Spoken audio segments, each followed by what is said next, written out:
This is the Strait of Malacca. The tiny region allows 80% of China's oil imports to pass through. The Strait of Malacca is the shortest and hence the cheapest route between the Middle East and the Asian markets. If this strait closes for even a single week, China could lose up to $64 million. So for China, this is a lifeline for its economy, but there's one issue with it. At its narrowest point, the Strait of Malacca is just 2.8 kilometers. So if a bunch of bulky aircraft carriers park at this point, they could easily choke the second busiest economy on Earth. And since China has made quite a few enemies, the threat to its economy is ever present. Hence, the country has decided to invest $65 billion in creating an alternative route. It will use the port of Gwadar in Pakistan to trade with the rest of the world. Goods will be unloaded in Pakistan and sent to China using the railway. The project is officially called the China-Pakistan Economic Corridor, or CPEC for short. Under this initiative, China will create a 3,000-kilometer network between both countries. Without this corridor, an oil shipment would have to travel 12,000 kilometers before reaching China. CPEC reduces this distance to just 2,000 kilometers. China and Pakistan share an all-weather friendship, and this project is yet another example. While both countries are friends and neighbors, China is miles ahead of Pakistan in terms of infrastructure. Pakistan's infrastructure is a mess. The roads are broken, the railway is inefficient, and the ports are poorly developed. Hence, by collaborating with a powerhouse like China, Pakistan has a chance to turn the tables. Let's review what China is getting for $65 billion and how successful this investment was.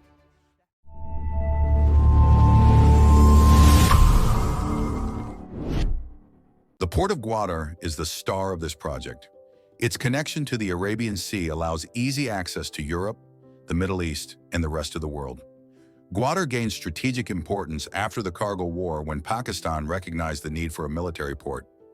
The port was completed in 2007 and handed to China in 2013. China plans to create the port and the surrounding region into a special economic zone. Businesses in the zone will be exempt from customs authorities and many provincial and federal taxes. Gwadar is located in the poorest province in the entire country, Balochistan. The creation of a bustling port city meant thousands of jobs, new roads, health facilities, and so much more. In December of 2024, Pakistan announced that Gwadar Port had achieved its full operational capacity. The port is equipped to handle various types of cargo, including containers and bulk goods. Despite this good news, Gwadar Port remains underutilized. In 2023, only 17 ships docked at Gwadar. For context, the nearby Hambantota port in Singapore handled more than 400 ships in the same year. Gwadar has also failed to attract any regular deep-sea shipping lanes. What could be the reason behind this? You see, Gwadar Port is a deep-sea port located at an ideal location. So why is no one using it? While Gwadar Port is at the right place at the right time, it still has a long way to go before it can compete with the top ports in the world. To explain this, look at this aerial snapshot of the port. As expected, it looks pretty much empty. At present, Gwadar has only 3 berth facilities and relies entirely on trucks for transportation. On the other hand, most advanced ports use railways to transport cargo in bulk. There have been plans to create a railway linking Gwadar to China, but the progress is limited. However, China isn't letting go of Gwadar anytime soon. There are plans to expand the port's capacity by adding 100 berths by 2045. This would allow Gwadar Port to handle 400 million tons annually in the future. So it's too early to write off Gwadar. Due to its strategic location, the port can come in very handy in the future. The next project on the list is the Orange Line Metro. It's Pakistan's first ever metro and serves the city of Lahore. The project falls under the CPEC initiative, and hence the cost was divided among both countries. Lahore is one of the oldest cities in Pakistan and the largest one in the Punjab province. It has a population of 14 million people, and hence a citywide transit was the need of the hour. The metro network has a total length of 27 kilometers and features 27 train sets. Except for 2 underground stations, the entire metro network, including the stations, is built on elevated viaducts. The lowest fare on the metro is 25 rupees, equivalent to just $0.09 US. In this way, millions of Lahoris now have access to a cheap and efficient form of transportation. The Orange Line cost around $1.65 billion to build. China supported 52% of the cost, and Pakistan bore the remaining. The Orange Line revolutionized travel for millions in Lahore, but Lahore isn't the only urban center embracing change. This next project takes us to Karachi, Pakistan's largest city. Now, this particular project has a fascinating history, perhaps because it's the only one that would be inaugurated twice. It's called the Karachi Circular Railway. This railway was first commissioned in 1964 and remained an effective mass transportation system until 1984. As its name indicates, was a circular railway network spanning across Karachi. It was ultimately abandoned since few people used it, and the resulting losses were astronomical. To this day, you will find abandoned tracks in Karachi that were once part of the circular railway system.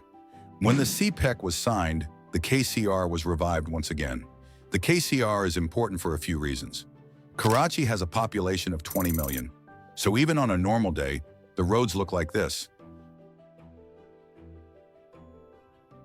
Despite being the largest city and contributing 25% to the nation's GDP, there's no universal transport network present. Karachiites either rely on their cars or the outdated buses that tour the city. It's important to note that Karachi is in the process of developing its metro, and few of its sections are operational. However, it will still take years for the metro to cover all parts of the city. Considering the city's desperate situation, the provincial government along with China plans to revive the project. The KCR is a 43-kilometer-long railway network. It will connect the city's diverse landscape, including industrial zones, residential neighborhoods, and bustling commercial districts. The estimated cost is pegged at $1.9 billion and will transport 500,000 passengers daily. In 2016, it was reported that Japan was ready to finance the revival of KCR. However, there are a few hurdles in the way. Since the KCR would be built on its historic route, many of the tracks are now encroached on by illegal settlements.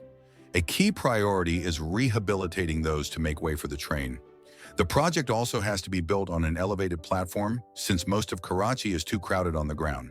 KCR awaits federal approval, and once completed, it would completely change the face of Pakistan's largest city. Now, CPEC isn't just limited to roads and infrastructure.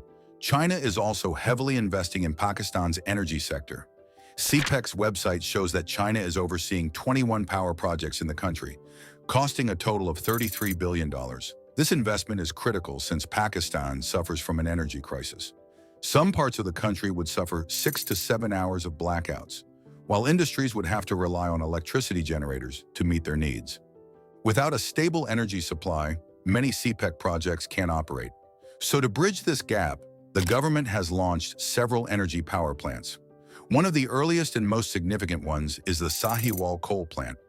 This plant has an installed capacity of 1,320 megawatt, ranking it as number 3 in the nation. The Sahiwal plant is located 12 miles from Sahiwal in the Punjab province. Given the project's scale, the plant consumes an estimated 5 million tons of coal each year. The coal primarily comes from Indonesia and, to a lesser extent, from South Africa. While Pakistan has its own coal reserves in Thar, that coal contains an excessive amount of sulfur and lime. Hence, it's not considered suitable for this project. The Sahiwal power plant cost around $1.8 billion to build. China holds the majority of its shares, but will transfer its ownership to Pakistan after 30 years. The project was widely praised for its short construction time and for revolutionizing the energy sector in Pakistan. It can produce 9 billion kilowatt hours of electricity annually, which alone can power 4 million households. Power cuts were reduced from 6 hours to just 3 hours after the plant's inauguration. Closely following the Sahiwal plant, we have a similar project in Karachi. It has the same capacity as the Sahiwal plant and was completed just a year after it. The project is located 37 kilometers east of Karachi in Port Qasim. We are referring to the Port Qasim power plant. It consists of two 600-megawatt power plants. Each has its own boiler, steam turbine, and generator. This plant is also powered by coal, just like the one in Sahiwal. The energy generated could power 3 to 4 million households and will be supplied to Pakistan's national grid. That's good, but why did they create this plant at a port? There are a few reasons for this. Any coal plant generates an awful amount of gases, The port's location away from the city center makes it an ideal spot for the plant. Moreover, this plant relies on coal for its operation. The imported coal is directly unloaded at the port's jetty and sent to the coal yard by a belt conveyor. This strategic placement not only optimizes operations but also showcases the foresight involved in planning such projects under CPEC. Speaking of CPEC, let's zoom out and look at the bigger picture. It has been almost 10 years since it was launched in 2015, when Chinese President Xi Jinping visited Pakistan. Even though it was his first visit, he remarked that it felt like he was visiting his brother's home. China frequently uses terms like iron brothers and all-weather friends to describe its relationship with Pakistan. But beyond this emotional chaos, did CPEC live up to its hype? And to what extent did it benefit China and Pakistan? Let's start with China's story. China launched CPEC as part of its Belt and Road Initiative. If you don't know what that is, it's a global project to connect Asia, Africa, and Europe through a network of trade routes. So this would be like the 21st century Silk Road. CPEC, like many others, was a mini project under the Belt and Road Initiative. However, only a few of its projects were completed due to the political instability in Pakistan. When the Pakistani government changed in 2018, it was a huge blow to CPEC.